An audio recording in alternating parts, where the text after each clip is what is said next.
go ahead and get started. I'm going to hit the record button. So welcome everyone. This is Amy Rowe from Rutgers Cooperative Extension. We are very sad that this is our last Earth Day every day of this season, fall 2021. But we are very excited that it is an edition of Earth Day Every Day in the City, where we've been focusing on urban issues. So thank you for joining us today. So go ahead, Erin, next slide, please.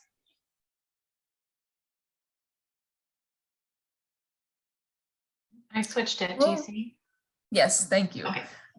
So we will have a short survey for all of you at the end of this presentation so that we can learn what you learned, see what you knew coming in, see what you knew leaving this session, as well as just seeing what you thought of the presenter and the presentation, and then how we can improve. And we're just trying to do a little better every time we do this. So thank you for your participation. This slide is about you consenting to be a part of our quote unquote study, which again is just an evaluation of this program.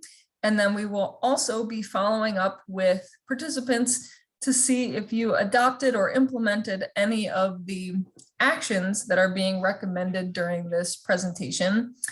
So if you do not wish to take part in the study, you can say no during the poll that will pop up at the end of this presentation. And if you have any questions, please contact me, Amy Rowe. My info is right here. And we will be happy to remove your data, or you can just not take the poll. So be sure to use your free will and decide what you want to do, but we are just trying to improve this series. So please tell us what you think if you feel comfortable. Go ahead, Erin, next slide. Okay, and just to let you all know, Rutgers Cooperative Extension is an equal opportunity educator and program provider. And so we are providing programming for all protected classes and religious beliefs and civil rights. So please know that we do not discriminate. We are open to all people. And if you have any questions or concern about this, you could talk to the Rutgers Cooperative Extension Director's Office. Phone number is right here. And if you would like to file a complaint with the U.S. Department of Agriculture, which is part of our funding, there is a website here, so please take a look at that. But we are open to all people, and we provide programming regardless of all of these things that you see here. So we are trying not to discriminate, so please let us know if you have feeling that we have discriminated. Okay, so with all of the odds and ends out of the way, go ahead, Erin.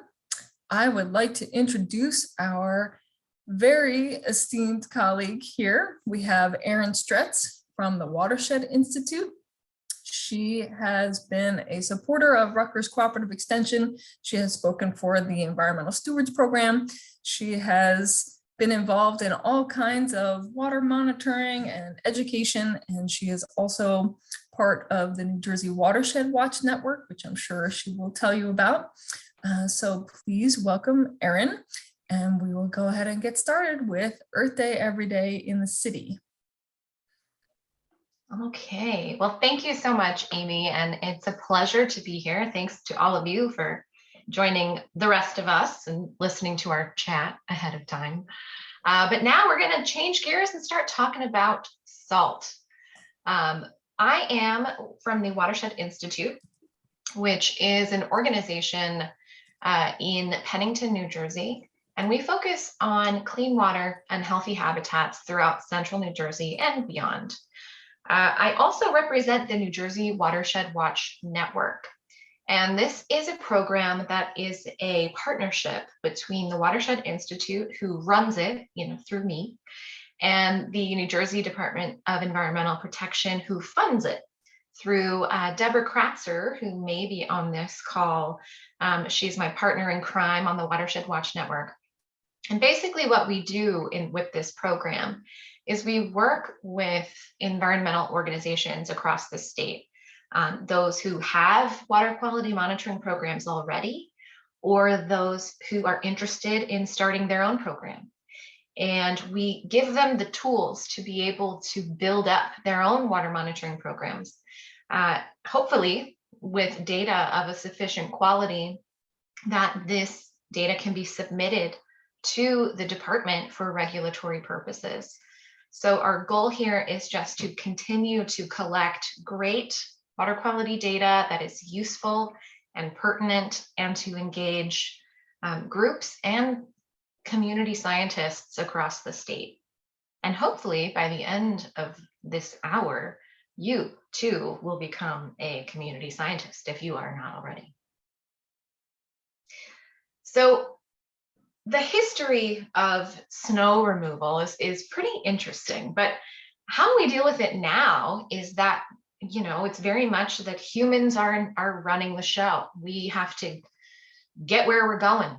You know, we expect emergency vehicles to be able to access people in need, or to get to the hospital, to get to, if there's a fire, we want ambulances and fire trucks to be able to access homes.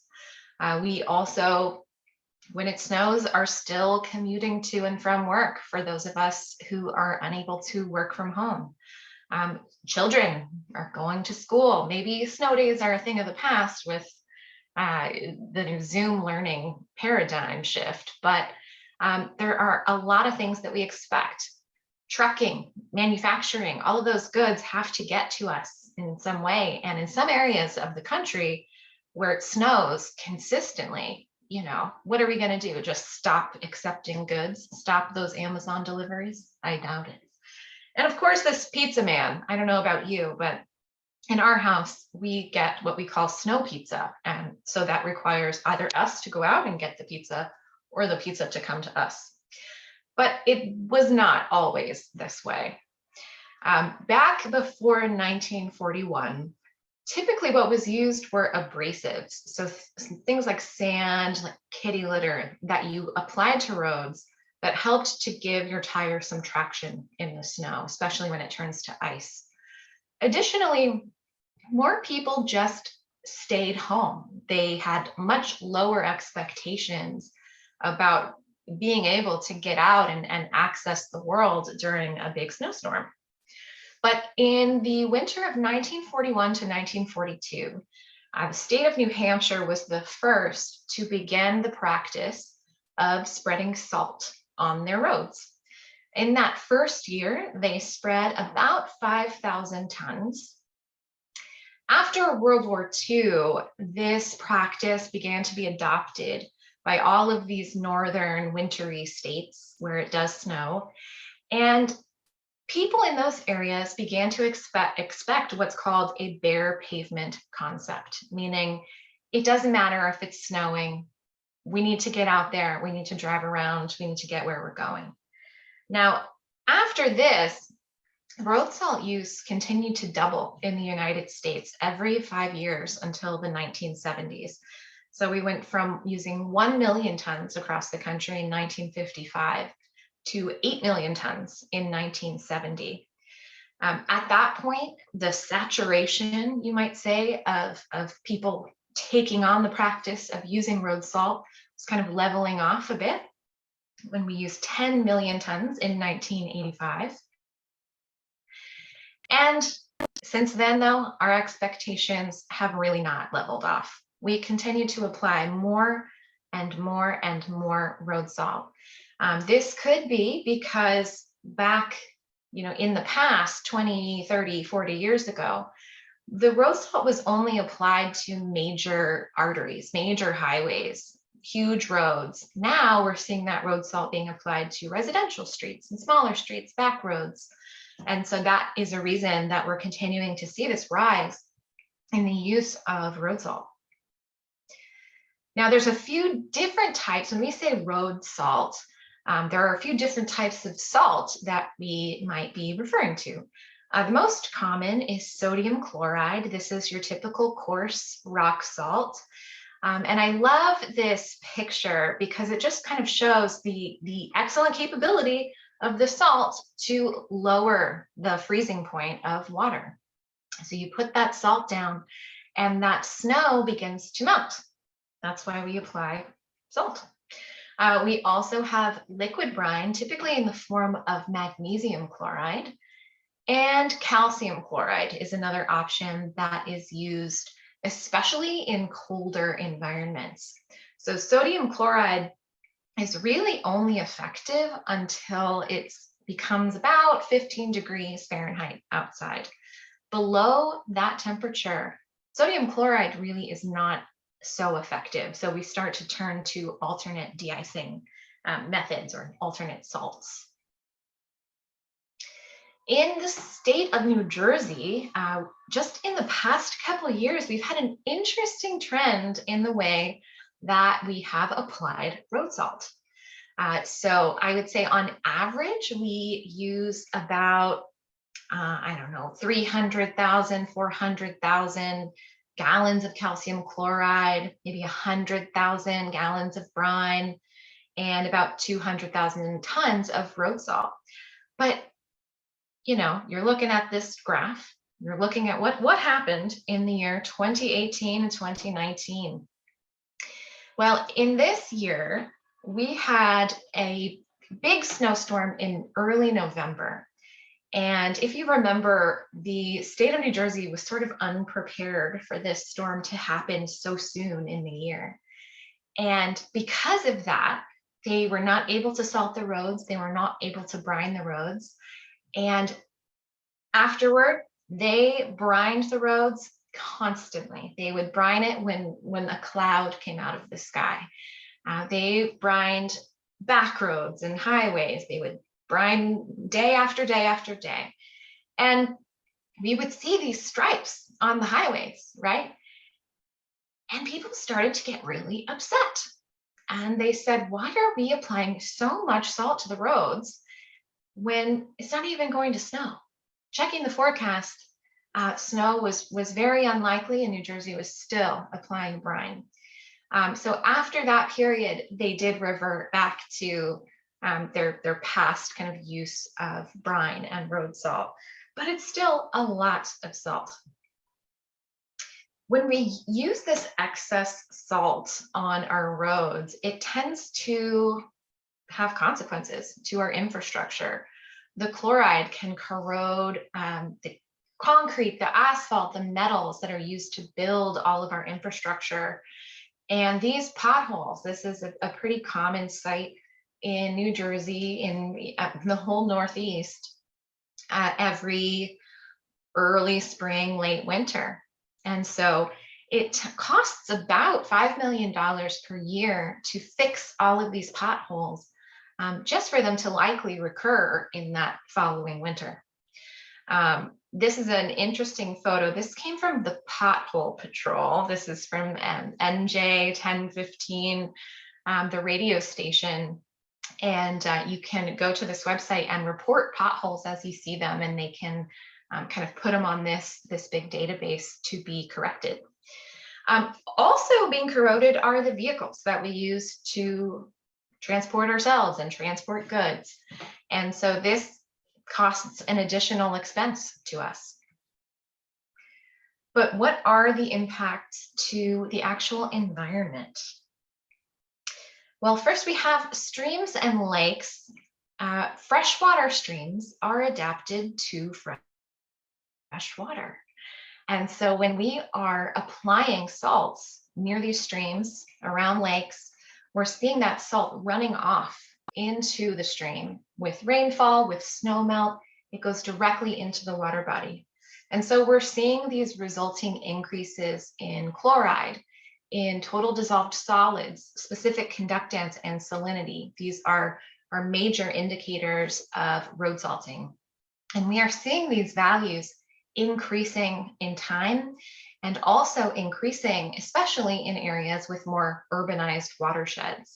So the more impervious surface we have, the more roads we have, that is all correlated to higher chloride levels in our freshwater streams. Additionally, our streams in times of drought, the salt in the stream can percolate back into the groundwater. So even if the road salt is not getting directly into groundwater, it can get there through the stream itself, and that's going to impact our drinking water supply. Now, there's a special occurrence happening in lakes where we're seeing increased stratification of lake layers. So salt water is denser than freshwater, and it tends to sink to the bottom of the lake. And so we have this layer of water at the bottom of a lake with very low dissolved oxygen, and that tends to leach nutrients like nitrate or orthophosphate from the sediments at the bottom of the lake. And then when these lakes then mix in the spring and the fall, this pulse of nutrients from the bottom then mixes with the rest of the water and causes an increase in eutrophication and in harmful algal blooms. And so we see our lakes becoming greener and greener, and there's a number of reasons for that, but road salt is just another one. Chloride is also able to get directly into our groundwater and into aquifers. And this is, of course, a very important source of drinking water for the entire country and for a large swath of New Jersey itself. Even in areas where we don't have roads nearby, we're seeing groundwater chloride levels increase. So we know that contamination is traveling through our groundwater to different places, to different wells. And it's very difficult to remove salt from drinking water. We could have desalinization plants like they have in, Dubai, where they have basically an endless supply of money.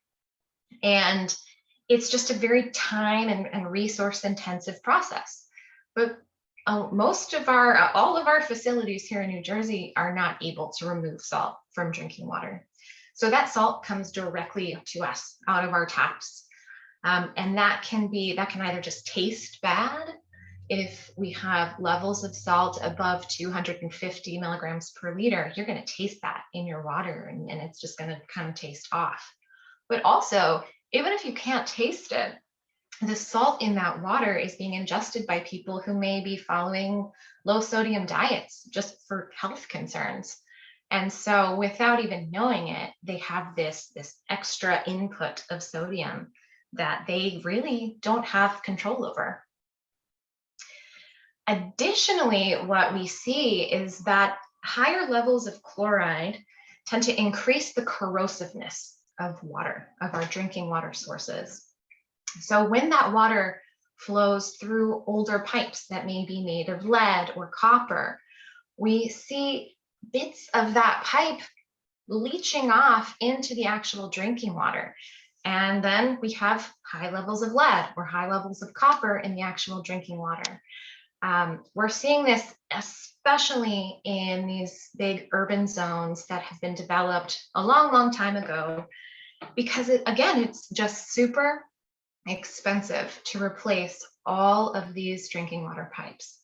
I believe now there are some funding sources available to cities like Trenton to help them to replace all of these pipes. That is also just going to take time. And so in the meantime, these people have increased salt, increased lead, and increased copper in their drinking water.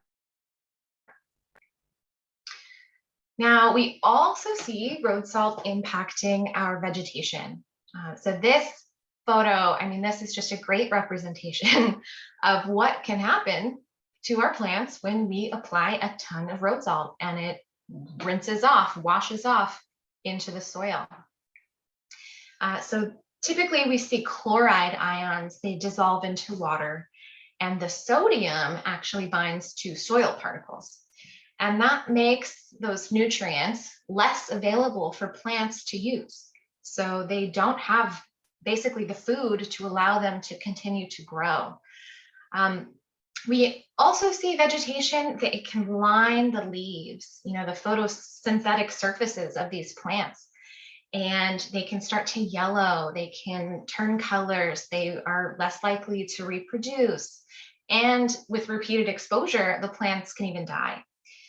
Then, of course, after these plants die, we see an influx of invasive species come into these areas.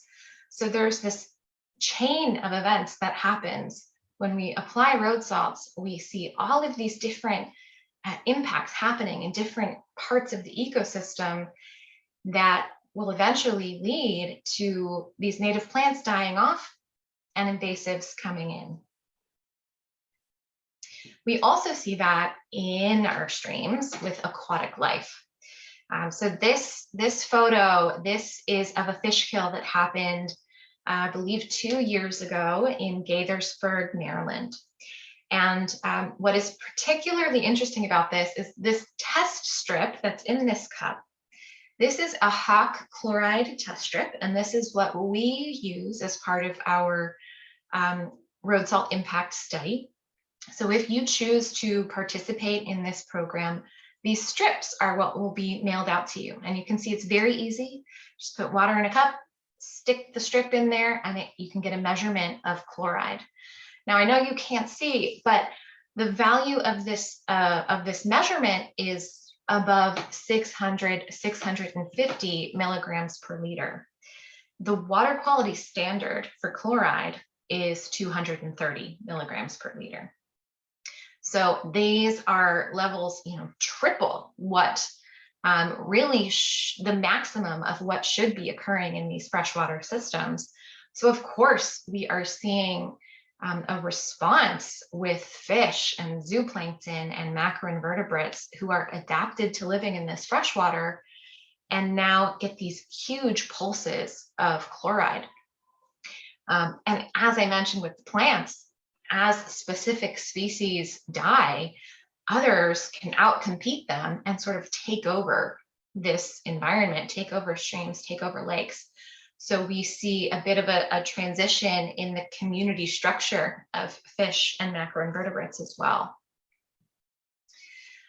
There are also some non-lethal effects on animals. So even if road salt getting into a stream or a lake isn't killing these animals, there are lingering effects in other ways. So there was a study recently done and published in 2017 where they looked at rainbow trout hatchlings and exposed hatchlings to various levels of chloride dissolved in water, and measured how they were able to grow, how big they got over time.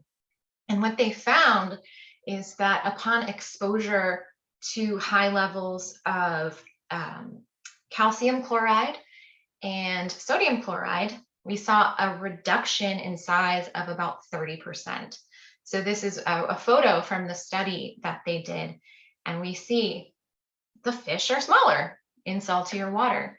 And it is absolutely fascinating that road salt can have that impact on fish growth and reproduction.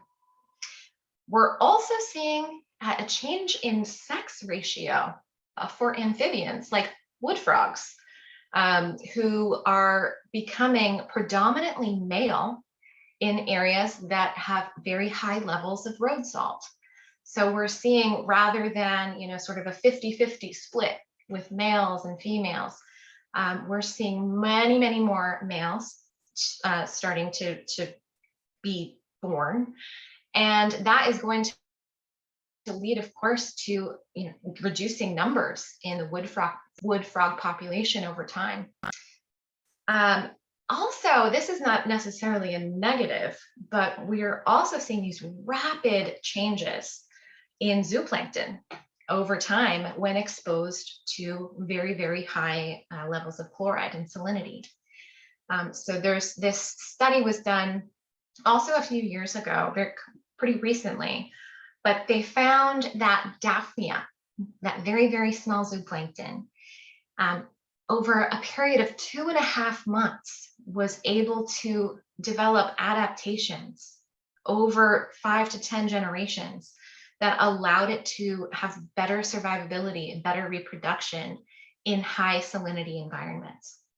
So yeah, we are seeing negatives happen, but we're also seeing animals starting to respond to these changes and try their best to be able to survive in these increasing saline environments.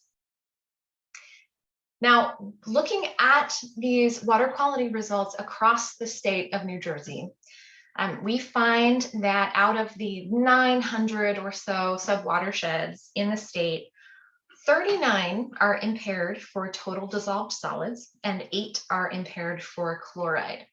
Now, this seems like a pretty low number to me, honestly. And I think a lot of that has to do with how this data is being collected. So when we collect a chloride sample, we go out after a snowstorm and we dip the strip and we are checking to see if this chloride has been elevated since road salt has melted into this stream. What we're seeing is a delayed effect. So chloride is going to be at its very highest when that snow melt begins, or when that precipitation begins to bring that snow into our streams and lakes. And the levels of chloride likely go far above and beyond what we're actually measuring when we get out there and take these grab samples or stick a meter in the water. So these continuous monitoring devices are now being deployed across the state and are really going to help us in identifying locations where we do have impairments for total dissolved solids and chloride, and hopefully we can then start to make changes to fix that. But in general, over time, we are seeing chloride levels increase during the winter months. And this probably seems like, common sense to you. We're applying salt to the roads and we're seeing that salt flow directly into our streams. So we see pretty high concentrations, typically from December to March, and while the rest of the year is sort of in this lower state. But in addition to seeing these chloride levels increase during the winter months, we're also seeing chloride levels increase over time. So for the period from 1997 to 2019, we saw the median levels of chloride in the state of New Jersey triple. Now think about that. That is just about 20 years, and we saw chloride levels triple. It's sort of amazing that this isn't a more publicized sort of issue, because we are really starting to see the effects of our increasing use of road salt on our streams. And we're also seeing increases in the number of impairments. So what I mean by impairment is if the chloride level goes above the water quality standard of 230 milligrams per liter, that stream is now considered impaired. And when it is considered impaired, that's when it goes on a list called the 303D list, and we can start to implement changes to help to reduce the inputs of chloride into that stream. Now, with our road salt impact study last winter through the New Jersey Watershed Watch Network, we had participation from about, I want to say 480 different measurements with a couple hundred individuals who helped us to collect this data. So you can see there is quite a concentration of data that was collected in the center part of the state. And these green dots indicate pretty low chloride values, below 100 milligrams per liter. The yellowish green indicate areas where they're a little bit higher, but still below that water quality standard. And the red dots are where we have problems, big problems, where the chloride measurements are above 230 milligrams per liter. So we'll see this area just west of Edison. We'll zoom in there. And this map is available if you'd like to view more results in your area. Go to njwatershedwatch.org/road salt, and you can click around the map and get a closer look at the individual readings in your region. But zooming in on this particular reading on Greenbrook, this is in Middlesex, we saw a chloride measurement of 282 in February of this year. And this was just after a major snowstorm. We had a snowstorm from February 13th to the 17th, and we saw 282 when he measured on the 17th. It is very likely that this result was much, much, much, much higher actually during the storm or at the first signs of snow melt. But because of the way that we collect these samples, we're not going to send someone out in the middle of a storm to collect the data. This is why continuous monitoring is so, so important. Now, for our total measurements across the entire season, about a quarter of them were above that water quality standard of 230 milligrams per liter. And that was primarily focused in areas with high levels of urbanization, tied to road density and also percent impervious cover. And we also saw a bit of the same trend this winter as we've seen throughout the state, that the only exceedances that we saw in our measurements happened between January 3rd and March 31st. So these exceedances were confined to these months when we were actually actively applying road salt to the roads. But we did see some slightly elevated levels even after that. Into June, some folks were submitting their samples as well. Now, speaking of our continuous monitoring, this is a great example of a comparison study that was done specific to specific conductants. And this is just another way that we can measure the impacts of road salt in freshwater. Dunfield Creek, this is in a watershed that's kind of in the northwest corner of New Jersey. This particular watershed has 1% urban and 87% forest cover. So it's, especially in the context of New Jersey, what we would consider to be pristine or a reference watershed. Now, the blue bars, the light blue bars, indicate new snowfall in inches. And this is occurring between January and March. So we see there are a few different instances of snowfall events, but this red line, the specific conductance, is pretty much remaining constant throughout. There's really not a lot of changes to that level of specific conductance. And the specific conductance is already quite low at 30.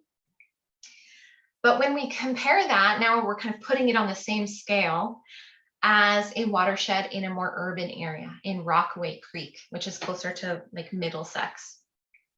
We see the same events, the same snow events happening in January, but we see a huge increase in specific conductance in response to these snow events.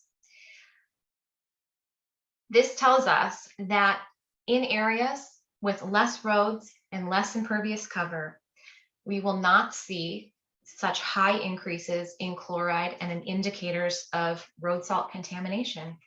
And of course, in areas where we have a lot of roads, we are going to see a pretty large response to these events where we're applying road salt. And now what's interesting here, let me see if I can get my mouse. For this event here it was January 23rd, 2012 into 24th, we see an increase in specific conductance, and this is before a precipitation event. So we saw an increase in this conductivity. This was likely due to a bit of the melting snow from a few days prior, and we saw conductivity rise. Then we saw rainfall occur. We saw an increase in rainfall. After that, there was so much water getting into the stream that it actually diluted the specific conductance value after that.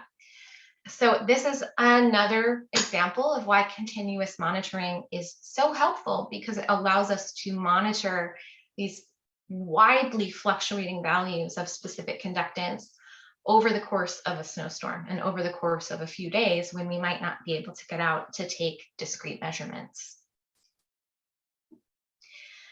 Now I'm gonna just pause here and ask if there are any questions.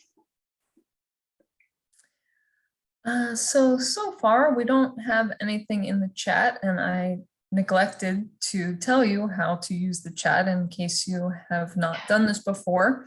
There is a little cartoon chat bubble at the bottom along the control panel of your Zoom window. If you're on your phone, you may need to tap on it and find the menu, but just go into chat and send us a question. Oh, now we have some questions coming in, so thank you, everybody. So the first question is there any data on how much salt per mile is being applied or something similar? I'm curious if overall salt application per roadway area is also being increased over time. Yes, that's a very interesting question. I believe that the current sort of standard is about, I want to say 200 to 300 tons or pounds, sorry, per lane per mile.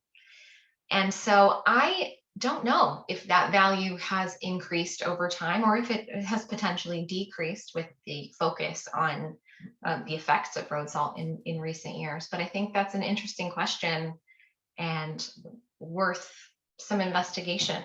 So I'll look into that. Thank you. Okay, and the next question from Frank says, does brine add more salinity than rock salt? Right, so actually brine tends to not add more chloride or specific conductance to our streams or lakes.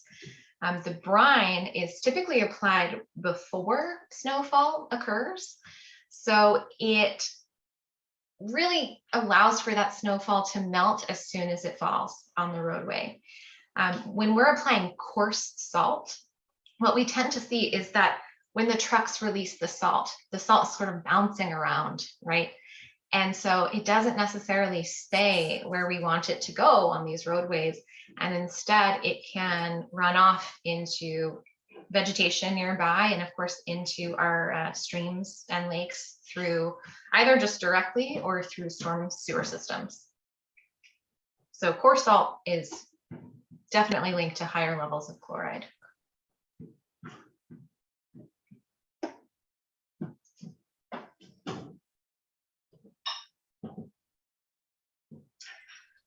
I'm sorry, Erin, it looks like we lost Amy. Okay. Sorry, I just noticed that and jumped in. We do have a couple more questions, if you have a minute. Sure. Someone wanted to know if there's less salt used in pristine areas because of the less population, or is the salt going into the ground because there's less development?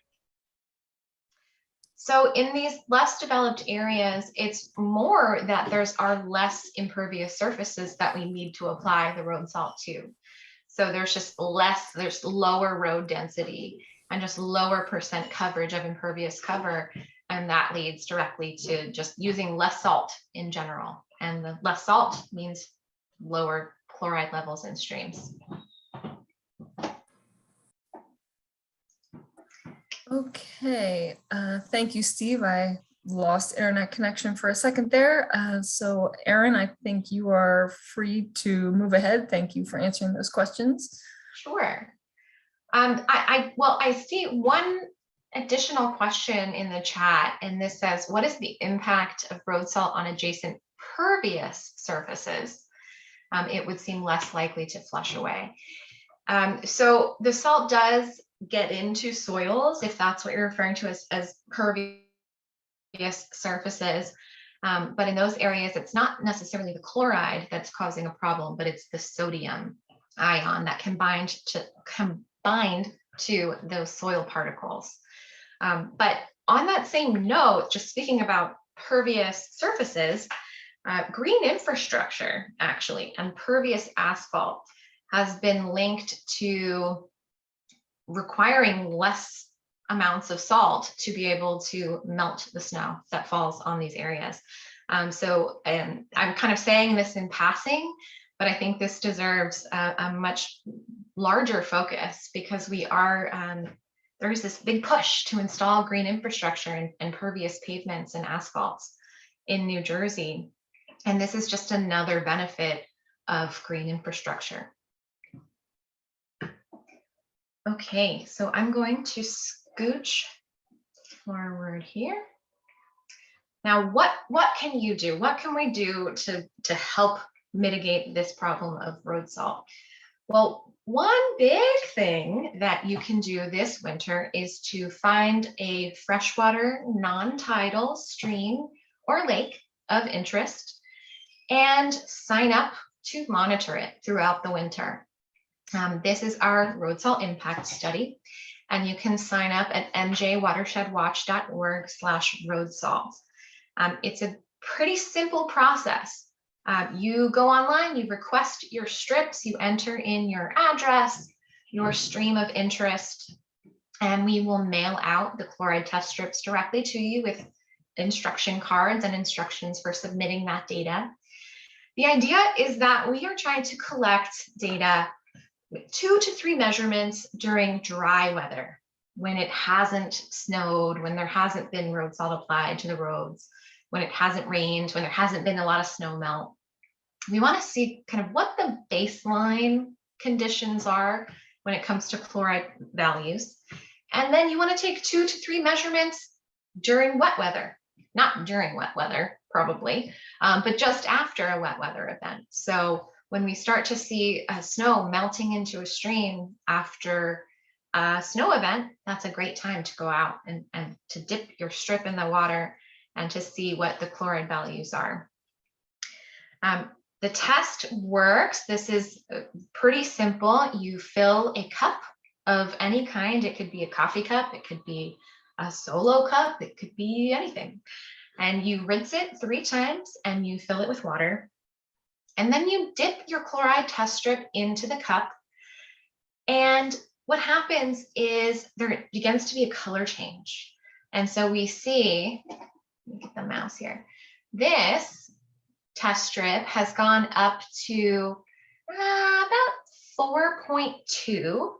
And so there's this conversion chart where you would say, okay, 4.2, this is the line where the white bit starts, and go over here. We can say that it is 175 milligrams per liter of chloride. And so that is your actual value that you would report. There are a few different ways to actually do your sampling. You can dip your cup directly into your stream or lake. You can, especially in urban areas where it might be more difficult to access the stream, you could put a bucket on a rope and kind of lower it down from a bridge or nearby. And again, just rinse the bucket a few times before filling it and bringing it up to take your measurement. Or like in this picture on the right, you could be like Heather and stick it to a pole. And that way you can kind of get out more to the center of the stream. Then once you are ready, you're going to submit your data to the NJ Watershed Watch Network website. And here it is. You can submit your road salt data. And just a note, the button on the right side, request chloride test strips, that is now live as of 30 minutes ago. So you can now get on there and request your own chloride test strips. Now this salt monitoring effort, this is part of a larger nationwide effort that is run by the Isaac Walton League of America. They developed a program called Winter Salt Watch about, I think 5 years ago. This might be the 5th year. And they send out test strips of their own to folks all around the country who submit their data to the website and contribute to this nationwide research on the impacts of road salt. Now, when you submit your data to the NJ Watershed Watch Network website, our data is then tied to Isaac Walton's, and that will show up on this wider map. So no need to worry about entering your data in multiple places, just one-stop shop, and we can see what's going on in New Jersey and really focus in on these areas. And then we share that data, and then New Jersey becomes part of the nationwide picture. Now, for the last season, for the Winter Salt Watch program in New Jersey and the Philadelphia area, they saw 28% of the samples were toxic, and that means above that 230 milligram per liter threshold. So we want to continue collecting this data. We want to continue comparing what's going on in baseline conditions with what's going on in wet weather conditions. And so I hope you will consider to become a part of it. And now another thing we can do, of course, is to help educate people about the impacts of road salt itself. So this is a wonderful graphic from Wisconsin SaltWise. And I think it's great to share this information with your friends. You know, now that you're kind of in on the story, you can help to educate others and just spread awareness of the impacts of road salt on our waterways. So it only takes, I think this is so interesting, it only takes 1 teaspoon of salt to permanently pollute 5 gallons of water. This is what this graphic indicates on the bottom.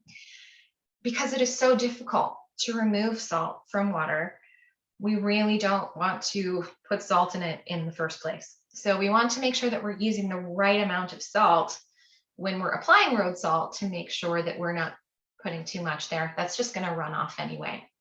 And so the idea is that first you want to shovel. You want to shovel your sidewalk, you want to shovel your driveway. And that mechanical action, of course, is going to remove the snow and lessen your need for salt in the first place. If you do use salt, you want to scatter it kind of like this, with about 1 to 2 inches in between each individual grain. So it's like 1 coffee mug can cover 10 blocks of sidewalk, like 10 of those like sidewalk units. And so it seems like a very small amount can cover this large area, but it's because really we should be applying much less salt to our roads and our sidewalks than we actually are. Excuse me, Erin. Yes. I'm sorry. I'm going to start the poll. If everyone could please take a look at this and make sure you hit submit at the end when you're finished. We'd just like to get your feedback on what you thought of this presentation and also what you learned. So please go ahead and fill that out. Thank you. Okay, awesome. Thanks. All right. So we want to make sure that we use less salt. I don't know about you, but in my area here in Bucks County, PA, we tend to see these huge mounds of salt, especially at intersections, where it seems like they're just dumping and dumping and dumping, when we need, look at this amount, it's very little salt. And so this is really the ideal amount. Another thing is that this salt is not going to work if the temperature is below 15 degrees Fahrenheit. So if this happens, there's no need to apply sodium chloride because it's not going to do anything. It's just going to run off into the stream.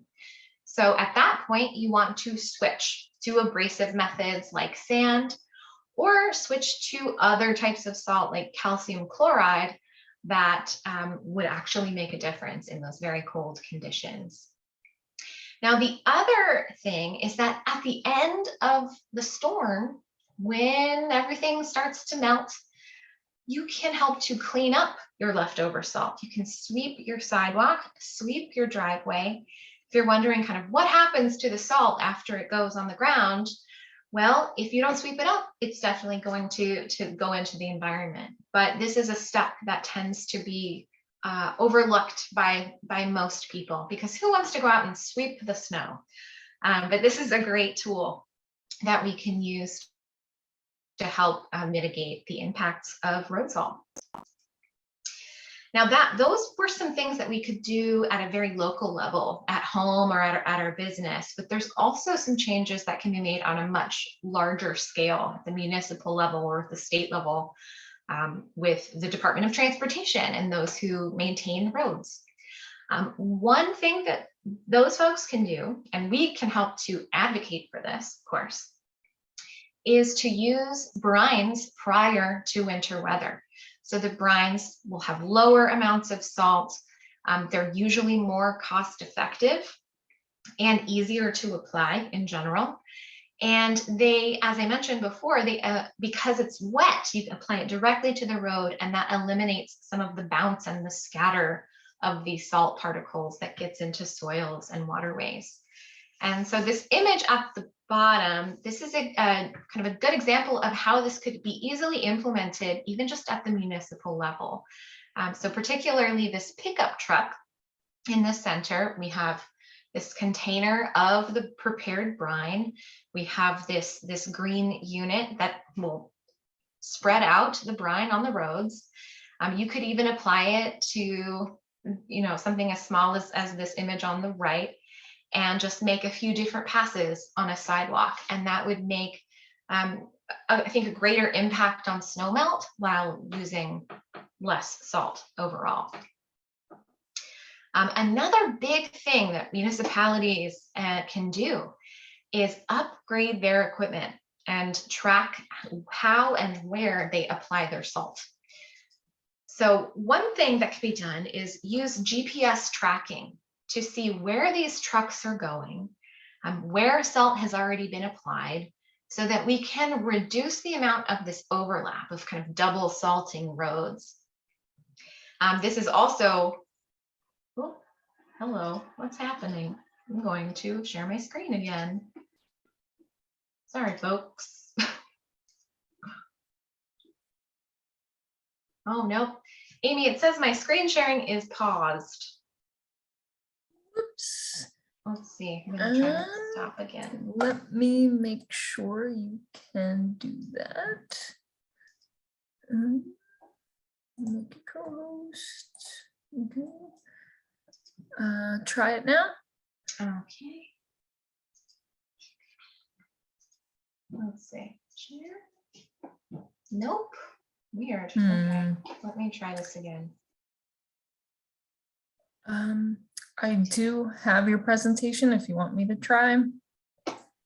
I am just going to try to reopen it here. Okay, well, I'm just going to continue. If you guys don't mind, we can skip the graphics and we can send out the PDF of the presentation. I saw there was a question, someone asking for the sources of the information. I would be happy to share the PDF of the presentation, and it has all of the sources for the educational materials. And please feel free, of course, to share this with your colleagues and your friends and advocate for these changes at the municipal level as well. Oh, great. Okay. Yeah, I'm trying. Hold on a second. Yeah, no, thank you. Get to slideshow mode, and then just let me know where I need to be.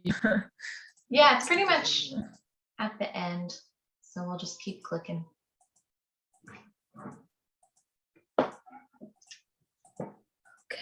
And so this is just a review. Yeah, thanks for bearing with us, folks, on these technical difficulties. Yeah. Hold on. Now, lots of things to click through here. Yes.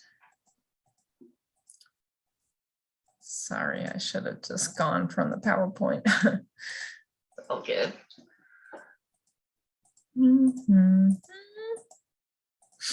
Okay, getting close. Tell me when. All right, I think we're good. Here. One more? Oh, okay. This is good. This is fine. All right. Okay. So yeah, what was I saying? GPS tracking for vehicles as they're traveling to make sure we're not double applying salt. Another thing is to make sure that we're plowing the roads before we apply salt and not afterward. And this is another sort of common sense thing that tends to be forgotten. I think if you apply salt to the snow and then you plow it, that salt isn't going to do anything to the snow. So we need to make sure that we're plowing and salting sort of at the right intervals of time. There are also things that we can do sort of at a municipal scale, like reducing speed limits overall during a snow event. And this will help to reduce the amount of salt that we need, just because the roads won't be expected to be completely clear in those conditions. So we apply the salt, but we still reduce speed limits to make sure that people are traveling safely and that we prevent any accidents. We can also wet the salt before we put it down. This kind of does the same thing as brine, but you can wet the salt and apply it after the snow has fallen. This graphic, this is from the Adirondack Mountains in upstate New York, and their website is at adkaction.org. They've got a wonderful list of references for best practices that can be adopted by municipalities. So if you are in contact with your municipality, if you want to advocate for best practices like these, please feel free to check out these resources. Next slide. We also have, I think it's, yeah, this is fine. We also have some optional measures that can be adopted by municipalities and by different departments of transportation. So you can direct municipalities to check this information. This is on the nj.gov website, and just more tools for municipalities to adopt. And I wanted to mention too, that adopting these best practices leads to cost savings overall. So not only will these best practices help to improve water quality, it will also cut your costs for de-icing by 30% or even over 50%. There were examples I saw, and I'll share those resources with you folks as well. There are examples of simply educating the staff in a municipality saved upwards of $40,000 in one winter season. Just kind of letting the staff know what they were doing when they were applying the salt and what are some better things that they themselves could change so that they're applying less salt overall, and it saves a ton of money. There is a resource out of Minnesota that's very interesting that shows all of the different cost savings of these best practices. So again, that's a great resource to share with your municipalities. Next slide. Okay. And well, I just want to thank you so much. And I hope that you are empowered and feel excited to get into this really wintry, cold season. Hopefully we see a lot of snow. I like snow. And of course, I just want to emphasize, I'm not saying that road salt is something that we shouldn't be using. It is important for public safety. It is necessary to clear roads just for a public safety perspective. But there are ways that we can do this kind of smarter. We can do this more efficiently, we can use less salt, and we can spend less money overall. And hopefully we will start to see these chloride concentrations in our freshwater streams start to fall. Are there any questions? Yeah, well, thank you, Erin. That was really educational, great. A topic that we haven't really gotten to at all in any of our webinars. We've been doing this for a full 2 years now, and we haven't addressed this. So thank you so much. And sorry for the little hiccups here. I'm glad we recovered. Yeah. So Deborah posted in the chat a link that you were talking about with examples of cost savings. So check that out, everybody. Salt reduction and cost saving examples. We're getting some chat. Thank you, Erin. And then Steve wants to know, are you able to look at urban versus rural areas in your salt data? Yeah, so we did see a very, very small correlation in our data from this past season, a positive correlation between road density and percent impervious cover with chloride levels. And so our data showed that. The overall Isaac Walton League data shows that. The DEP data shows that going back to 1997. It's very much apparent that imperviousness and urbanized areas lead directly to increasing fluoride concentrations. But what I would love to see in our particular study for this winter season is more samples being taken actually in rural areas. So we had a lot of participation from community scientists in and around Rahway and outside of Edison and outside of Trenton. And so those are our urbanized areas. And so we have a lot of this urban data. I would love for someone in Northwest Jersey to collect a sample on their stream during snow and before snow. Thank you. Yeah, that would be, someone who lives out in the boonies where there's not a lot of roads. I would love to see that data to make a stronger comparison between urban and rural areas. Okay, well, that's good to know. I need to sign up with your Watershed Watch, and I will encourage people I know, because I am in the northwestern part of the state up here in Sussex and Warren, and I am sure that people would love to help you with this. They're just not aware. So thank you for that, for sure. We have been encouraging citizen science with this fall webinar series. So we appreciate that. Thank you everyone for taking the poll. We have 100% participation. So I'm going to end that poll. But yeah, Erin, thank you so much. This was really wonderful. And it's a great way to wind up our fall webinar series on Earth Day Every Day, and especially being in the city. Obviously you are last but not least, and we are getting ready to go into winter weather, and hopefully people can take this information back to their municipality and back to their community, and maybe we'll be able to have some impacts. But please consider being part of this citizen science project and getting some more data to all of the Watershed Watch and Erin's group, so that we can make better decisions and see what's happening across the state. So yes, and Steve has also posted that link with cost savings and salt reduction. So thank you. And so Amy, there was a question about the links to some of the educational resources. I would be happy to share the PDF with those links again, so you could share them, and hopefully some folks who are attending today can start to advocate with their municipalities.